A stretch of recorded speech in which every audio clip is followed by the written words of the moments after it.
20 दिसंबर 2024 दोस्तों शुक्रवार का दिन जो कि बहुत ही दुर्भाग्यपूर्ण दिन था एक भारत के लिए। आपने देखा होगा न्यूज़ में भी बहुत बार आपने चीज़ देखी होगी कि जयपुर अजमेर हाईवे के ऊपर बहुत ही ज़्यादा खतरनाक एक एक्सीडेंट हुआ। दोस्तों आपने ये न्यूज़ काफ़ी जगह पे देख चुके होंगे, आप ये काफ़ी अलग-अलग न्यूज़ चैनल पे आप ये चीज़ देख चुके होंगे, लेकिन आप हमारी वीडियो क्यों देखें? दोस्तों आज की वीडियो हो सकता है कि आप अभी ये बैक करने वाले हो, लेकिन आज की वीडियो हम सिर्फ़ हम ये नहीं बताने वाले कि वो वहाँ पे एक्सीडेंट हुआ, वहाँ पे लोगों की जानें गई। दोस्तों आज की वीडियो में हम कुछ ऐसे चीज़ों पे भी डिस्कस करने वाले हैं जिसमें कि लोग काफ़ी सारी चीज़ें इग्नोर कर देते हैं। आपने हमारी पीछे की वीडियो में भी देखा होगा कि हम बहुत सी रोड सेंस के बारे में हम वीडियो बनाते हैं कि रोड सेंस को किस तरीके से सुधारा जा सकता है। भारत के अंदर इतने ज़्यादा एक्सीडेंट हो रहे हैं, एक्सीडेंट में इतनी ज़्यादा मौतें हो रही हैं, उनको कैसे सुधारा जा सकता है, उनमें कमी कैसे लाई जा सकती है। इन वीडियो के इस टॉपिक के ऊपर हम बहुत ज़्यादा बात करते हैं और आज की वीडियो में भी हम इसी चीज़ के ऊपर बात करने वाले हैं। तो सबसे पहले हम बात करेंगे कि किस तरीके से वो एक्सीडेंट हुआ, क्या कुछ सिनेरियो था, उस जगह पे कैसा वो मंज़र रहा था। और दोस्तों अगर आप भी अपने आप को एक सेंसिबल ड्राइवर या एक हैवी ड्राइवर समझते हैं तो इस वीडियो को पूरा ज़रूर देखिएगा।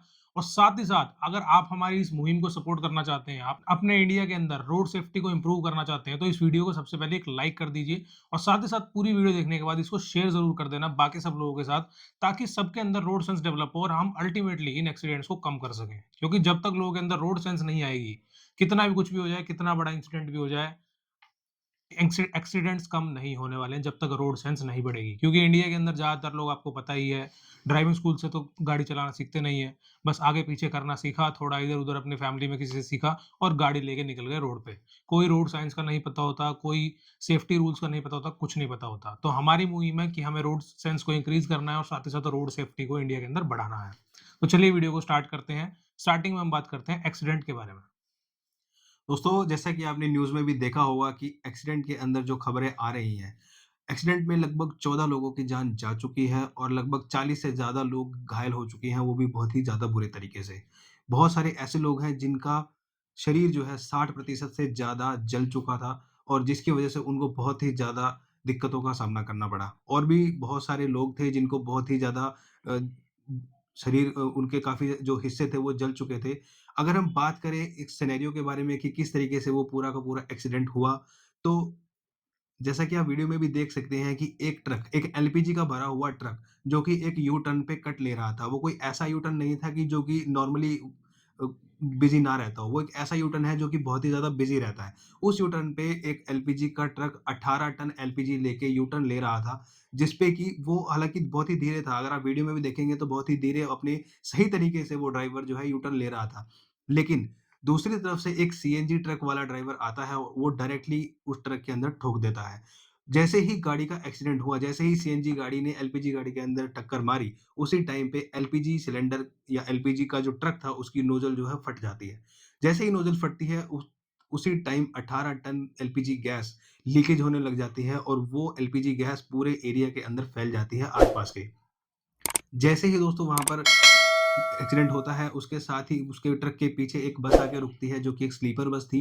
बगल में एक गाड़ी आके रुकती है, फ़ोर व्हीलर कार थी। बगल में एक बाइक वाला भी होता है, जो कि उसी टाइम पे वहाँ पे मौजूद था। लगभग 1 से डेढ़ मिनट की पूरी प्रोसेस थी। उसके बाद एकदम से बहुत ही जितनी भी एलपीजी है, वो पूरा का पूरा केमिकल जो है, वो आग पकड़ लेता है। आग पकड़ने के साथ ही पूरा का पूरा 200 से 300 मीटर की रेंज का एरिया आग में तब्दील हो जाता है, एकदम से। दोस्तों आप देख सकते हैं बहुत ही खतरनाक मंज़र रहा था और सीएनजी के सिलेंडर्स होते हैं वो भी एकदम से फट जाते हैं। पीछे जो खड़ी बस थी, बस के अंदर तकरीबन 35 लोग थे, वो भी झुलस जाते हैं आग में। बगल में गाड़ी के अंदर भी लगभग 3 लोग थे, 3 दोस्त जा रहे थे अजमेर की तरफ, वो भी आग के अंदर झुलस जाते हैं और बगल में जो बाइक वाला था उसका भी बहुत ही बुरा हश्र होता है। हेलमेट दोस्तों जो उसने लगाया था बंदे ने, वो हेलमेट पिघल के उसके सर पर ही चिपक गया। तो कितना खतरनाक जो है उसके लिए वो सीन रहा होगा। इसीलिए लोकल हेलमेट भी दोस्तों नहीं खरीदना चाहिए। तो ये बहुत ही ज़्यादा दर्दनाक जो था सीन था। उसी टाइम पे वहाँ पे एक लोकल निवासी जिसका नाम मैं नहीं लेना चाहूँगा, मैं डिस्क्रिप्शन में डाल दूँगा। दोस्तों उसने बहुत ही ज़्यादा मदद करी लोगों की, जिसके अंदर क्या था कि उन जितना उससे बन सका बगल में दोस्तों एक दीवार भी थी, उस दीवार के सहारे उस सीढ़ी के लगा के लोगों को उसने ट्रांसफ़र किया दूसरी तरफ ताकि वो आग से बच सकें और उसने काफ़ी ज़्यादा लोगों की मदद भी की, जिससे क्या हुआ कि वो लोग भी बचे। तो हमारी तरफ से ये बहुत ही एप्रिसिएशन है उस इंसान के लिए और आप सब भी उसको धन्यवाद दे सकते हैं और जो भी लोगों की जान बची है, उन वो लोग भी उनको ज़रूर धन्यवाद दें। अब दोस्तों आप लोग सोच रहे होंगे कि यार एक्सीडेंट के बारे में तो हमने जान लिया। अब जैसे हमने बात करी थी हमारा जो मकसद है वीडियो बनाने का, क्या रोड सेफ्टी को इम्प्रूव करना और रोड सेंस को इम्प्रूव करना। अब इस एक्सीडेंट को हमने एज़ अ न्यूज़ तो देख लिया, लेकिन हम इससे क्या सीख सकते हैं? हमें अपने अंदर क्या बदलाव करने होंगे कि यार ऐसे एक्सीडेंट्स फ्यूचर में ना हो और हम अपने पर्सनल लेवल पे क्या चेंजेस कर सकते हैं कि हम चीज़ों को बदल सकें। सबसे पहला दोस्तों हमारा पॉइंट था जैसे आपने देखा कि जब वो ट्रक मुड़ रहा था, तो सीएनजी ट्रक वाले ने आकर उस ट्रक में ठोक दी। तो सबसे पहले जो हमारा पॉइंट है वो ये है कि अगर कोई ऐसा व्हीकल है, जो भी खतरनाक सामान लेके जा रहा है या कोई भी ऐसी चीज़ जो जिससे दूर रहना है, तो उसपे हमें लाइटिंग बहुत अच्छी करनी चाहिए या उसपे रिफ्लेक्टिंग टेप लगानी चाहिए। मतलब ये उन लोगों के लिए है जो इन चीज़ को ओन करते हैं, मतलब अगर वो ऐसी कोई भी चीज़ ओन करता है कोई इंसान जिसमें खतरनाक चीज़ें वो लोग ट्रांसपोर्ट करते हैं या हैज़ार्डस चीज़ें करते हैं, तो उसकी विज़िबिलिटी बहुत ज़्यादा होनी चाहिए क्योंकि हो सकता है मे बी उस सीएनजी वाले को प्रॉपर्ली दिखा ना हो, उसकी विज़िबिलिटी कम हो, उसकी हो सकता है उसकी खुद की ट्रक की लाइट कम हो और अगर उसकी विज़िबिलिटी ज़्यादा होती है एलपीजी टैंक की, तो शायद ये टक्कर ना होती। ये एक रीज़न हो सकता है। तो अगर आप कोई ऐसा व्हीकल ओन करते हैं या आप खुद चलाते हैं, तो उसकी विज़िबिलिटी मैक्सिमम तरीके से बढ़ाएँ, ताकि दूसरे लोग जो रोड पे चल रहे हैं, उन्हें देखने में उसे आसानी हो। दूसरा जो हमारा पॉइंट है, वो है ड्रिंक एंड ड्राइव का। आप भली-भाँति ये बात जानते होंगे कि यार 80 से 90% जो हमारे ट्रक ड्राइवर होते हैं, वो ज़्यादातर ड्रिंक करके चलाते हैं। इसका कोई ऐसा डेटा तो नहीं है, बट मोस्टली ऐसा बोला जाता है और कहीं न कहीं ये बात फैक्ट भी है कि ज़्यादातर ट्रक ड्राइवर गाड़ी पीकर ही चलाते हैं। और सरकार के इतना बोलने के बाद कि यार डोंट ड्रिंक एंड ड्राइव, लोग नहीं मानते हैं। क्योंकि एक मेजर रीज़न ये हो सकता है कि ड्राइवर हो सकता है पिए हुआ हो और उस टाइम पे विज़िबिलिटी भी हो सकता है कम हो, जिस वजह से उसे नहीं दिखा और उसने सीधा उसमें जाकर ठोक दी। तो हमारा सेकंड पॉइंट जो है, हम आपको यही मैसेज देना चाहते हैं कि यार कुछ भी सिचुएशन हो, अपनी जान के बारे में सोचो यार, जान ज़िंदगी में एक ही बार मिलती है। ऐसा नहीं है कि आपके पास 3-4 ज़िंदगी है कि चलो यार इस बार पी के गाड़ी चला लेते हैं, अगर ज़िंदा नहीं बचे तो दूसरी ज़िंदगी तो हमारे पास है ही, तो ऐसा ना करें। अपनी जान की कीमत समझें और अपने साथ-साथ जो लोग बैठे हैं, उनकी भी जान की कीमत समझें और पीकर गाड़ी ना चलाएँ। ये एक बहुत ही बड़ा रीज़न होता है मेजर एक्सीडेंट्स का इंडिया के अंदर। इससे अगला जो दोस्तों हमारा पॉइंट है, जो कि इंडिया के अंदर तो एक बात कही जाती है कि everybody is in hurry but no one is on time. हर कोई जल्दी में है, अगर आप ऑफ़िस जाते होंगे या कहीं भी जाते होंगे, देखोगे यार रोड के अंदर लोग इतनी जल्दी में हैं कि उनके पास 1 सेकंड भी नहीं है। अगर 1 सेकंड कोई गलती से रुक जाए तो हॉर्न बजा के उसका बुरा हाल कर देंगे। लेकिन टाइम पे फिर भी कोई नहीं है। तो हमारा पॉइंट जो है वो ये है कि यार दुर्घटना से देर भली।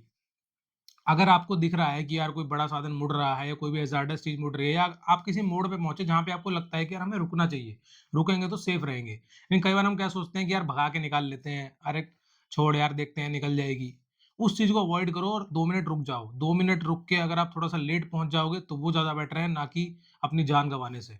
तो इस चीज़ का हमेशा ध्यान रखें और इसमें एक रोड से सेंस वाली भी बात है। बहुत सारे लोगों को ये नॉलेज ही नहीं होती है कि यार अगर कोई यू टर्न है या कोई कट है, तो वहाँ पे हमें एज़ पर रूल्स या तो अपनी गाड़ी स्लो करनी होती है या फिर हमें रुकना होता है, अगर कोई बड़ा साधन मुड़ रहा है तो। बहुत सारे लोग सीधा यार यू टर्न है, उन्हें ध्यान ही नहीं होता कि यू टर्न है। आपने देखा होगा कि जब भी कोई मेजर रोड होते हैं, उनके ऊपर कोई भी यू टर्न आता है, तो उससे कुछ मीटर पहले एक साइन लगा होता है कि आगे यू टर्न है।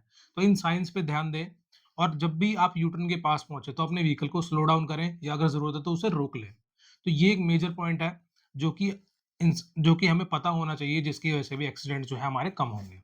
दोस्तों अगर यहाँ तक वीडियो बने हुए हो तो हमें पता है कि आप एक हैवी ड्राइवर हो और एक रोड सेंस को आप जो है महत्व देते हो और अपने आसपास के को ड्राइवर और अपने लिए भी एक सेफ रोड एनवायरनमेंट बनाना चाहते हो। तो दोस्तों इस वीडियो को पहले सबसे पहले लाइक कर दो, साथ ही साथ शेयर भी कर दो सब लोगों के साथ, ताकि ये जो हमारी रोड सेफ्टी को इंक्रीज करने की मुहिम है ये आगे बढ़ सके।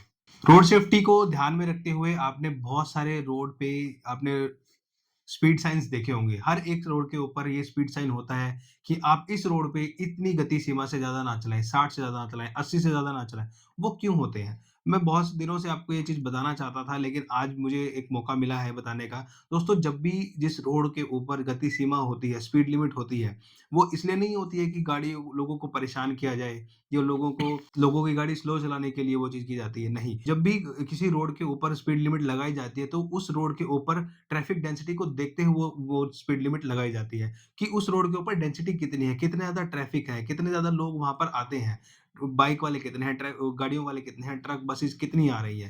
दोस्तों उसके अकॉर्डिंग कैलकुलेशन लगाई जाती है। जैसे भी आप गाड़ी चलाते हैं तो आपने ध्यान दिया होगा कि एक जब भी हम गाड़ी चलाते हैं तो एक टनल इफ़ेक्ट बनता है। टनल इफ़ेक्ट का मतलब क्या होता है कि जब हम गाड़ी चलाते हैं तो जब हम सामने ध्यान देते हैं, तो जो भी गति सीमा होती है वो उतनी ही निर्धारित की जाती है जितने के ऊपर आप कैलकुलेशन कर पाएँ सही से गाड़ी चलाने के लिए। क्योंकि जब डेंसिटी बहुत ज़्यादा होगी ट्रैफ़िक की, तो उस टाइम पे आप इतना ज़्यादा कैलकुलेट नहीं कर पाएँगे, ध्यान नहीं दे पाएँगे कि अगल-बगल में मेरे कौन-सी गाड़ी आ रही है और मैं कहाँ ओवरटेक करूँ, कहाँ रोकूँ, क किससे आगे निकालूँ, किससे पीछे रखूँ। तो दोस्तों ये सब कैलकुलेशन जो होती है, वो करने के बाद ही जो गति सीमा जो है, स्पीड लिमिट जो है वो लगाई जाती है, ताकि आप उससे अगर ज़्यादा जाएँगे तो आपके एक्सीडेंट होने के बहुत ही ज़्यादा चांसेस बढ़ जाते हैं। तो आप इस चीज़ को कभी भी नेगेटिव वे में मत लें कि भई स्पीड लिमिट लगा दी गई है तो हमारे ऊपर ये प्रतिबंध है, या फिर नहीं हम तो 70-80 बजाए भगाएँगे जबकि 60 की स्पीड लिमिट है तब भी। तो दोस्तों एक ये रोड सेफ्टी का पार्ट है, रोड सेंस का पार्ट है कि हम उतनी ही स्पीड लिमिट में चलाएँ। अंटिल वो नेसेसरी ना हो। क्योंकि दोस्तों आपने देखा होगा कि कई बार आप एक हाईवे पे चल रहे होते हैं, खुले हाईवे पे चल रहे होते हैं, वहाँ पे 120 की लिमिट होती है, आप 100-120 पे भगाते हैं, आपको कोई परेशानी नहीं होती गाड़ियाँ जज करने में, रोड को जज करने में, लेन को जज करने में। लेकिन वहीं पे एक कंजेस्टेड एरिया है, शहर के अंदर कोई हाईवे बना हुआ है, वहाँ पे 60 की लिमिट है, 70 की लिमिट है, वहाँ पे क्यों है वो लिमिट? क्योंकि वहाँ पे डेंसिटी ज़्यादा है। दोस्तों ये एक बहुत ज़्यादा मेजर पॉइंट है जिसको आपको ध्यान रखना है। दोस्तों अगर मैं एग्ज़ाम्पल दूँ तो जैसे मैं दिल्ली रहता हूँ, तो दिल्ली में एक आउटर रिंग रोड है, जो कि कश्मीरी गेट से पीरागढ़ी जनकपुरी तक वो जोड़ता है, करनाल बाईपास होके। तो अगर आप भी दिल्ली में रहते हैं तो आपको ये चीज़ पता होगी कि उस रोड के ऊपर 60 kmph की स्पीड लिमिट है, जबकि वो एक 4 लेन हाईवे है। मतलब 4 लेन हाईवे होने के बावजूद भी कहीं-कहीं पर वो 5 भी है। तो वो इतना चौड़ा रोड होने के बावजूद भी वहाँ पे स्पीड लिमिट सिर्फ़ 60 की है, वो क्यों है दोस्तों? उसका रीज़न ये है दोस्तों कि वहाँ पे जो ट्रैफ़िक की जो डेंसिटी है ना, वो इतनी ज़्यादा है कि अगर आप 60 से ज़्यादा भगाओगे ना, तो आपके एक्सीडेंट होने के चांसेस बहुत ही ज़्यादा बढ़ जाएँगे। आपने देखा होगा दोस्तों कि जब भी मेरी गाड़ी एक्सीडेंट हुई थी, ज आपने अगर मेरी पिछली वीडियो देखी हो, ना देखी हो तो आप चैनल पे जाके जाके देख सकते हो। आप ये मत सोचना कि यार ये ज्ञान दे रहा है और खुद ज़्यादा गाड़ी भगा रहा है। मेरे केस में एक्चुअली हुआ क्या था कि एक गौ माता मेरे सामने आ गई थी एकदम से, लेकिन जो मेरे पीछे वाला था, वो ओवर स्पीडिंग कर रहा था और वो लगभग 200 मीटर होने के बावजूद भी वो गाड़ी को देख नहीं पाया और उसने पीछे से मेरी गाड़ी में ठोक दिया था। हालाँकि दोस्तों वो जो गाड़ी थी वो किया सेल्टोस थी और उसने मेरी वैगनआर में पीछे से ठोका और उसके जो रेडिएटर वगैरह थे वो सब उड़ गए थे और ये तो चलो कोई बात नहीं, गाड़ी थी, नुकसान हो गया। लेकिन मेन पॉइंट यहाँ पे ये था कि जब ड्राइवर और कंडक्टर जब गाड़ी से उतरे तो दोनों के पैरों में चोट लगी हुई थी। दोस्तों वो उनको क्यों लगी उसका मेन रीज़न एक तो ये था कि वो ओवर स्पीडिंग कर रहे थे। सेकंड ये था कि उन्होंने सीट बेल्ट्स भी नहीं लगाई हुई थी। जिसकी वजह से उनको पैरों में चोट लगी। दोस्तों ये एक पॉइंट है कि अगर हम ओवर स्पीडिंग करते हैं तो कहीं न कहीं हमारा ही नुकसान है। बहुत सारे लोग क्या है कि अपने आप को कूल समझने लग जाते हैं कि हाँ भाई हम ओवर स्पीडिंग कर रहे हैं, हम देखो मैंने उस गाड़ी को पीछे छोड़ दिया, उस गाड़ी को पीछे छोड़ दिया। तो दोस्तों ये कुछ टाइम के लिए ही कूल लगता है। जब आपके शरीर के अंदर जब आप गाड़ी भगाते हो एड्रेनालिन जब आपका रिलीज़ होता है तो उस टाइम पे ही आपको अच्छा लगता है। लेकिन एक बार एक्सीडेंट हो गया ना, तो उसके बाद आपको पता चलता है कि क्या-क्या नुकसान हुआ, जेब कितने पे कितना भारी पड़ा, आपकी गाड़ी पे कितना नुकसान हुआ, आपके शरीर पे कितना नुकसान हुआ, कौन-कौन सी दिक्कतें आपकी उसके बाद में आने वाली है, वो आपको बाद में ही पता चलता है। तो please be safe on road. Next point है दोस्तों हमारा टेक नैप। या फिर टेक रेस्ट। दोस्तों जैसा कि अगर आपने देखा होगा आजकल की जो स्लीप शेड्यूल है, जो स्लीप साइकिल है लोगों की, आजकल आपने देखा होगा बहुत सारे लोग 12 बजे, 1 बजे सो रहे हैं। तो उसकी वजह से क्या है लोगों की नींद भी डिस्टर्ब हो रही है।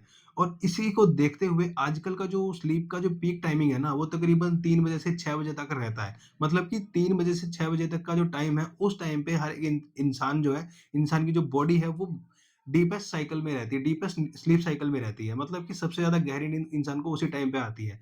तो हो सकता है इस केस में कुछ चांसेस हैं कि उस टाइम पे वो गहरी नींद में भी हो इंसान। अगर आप भी लेट नाइट ड्राइव करते हैं या फिर सुबह जल्दी निकलते हैं ड्राइव पे, तो उस टाइम पे अगर आपको ऐसी कोई भी नींद आती है या कोई भी आपको लगता है अंदेशा कि भाई मुझे नींद आ सकती है, तो आप पावर नैप ले सकते हैं।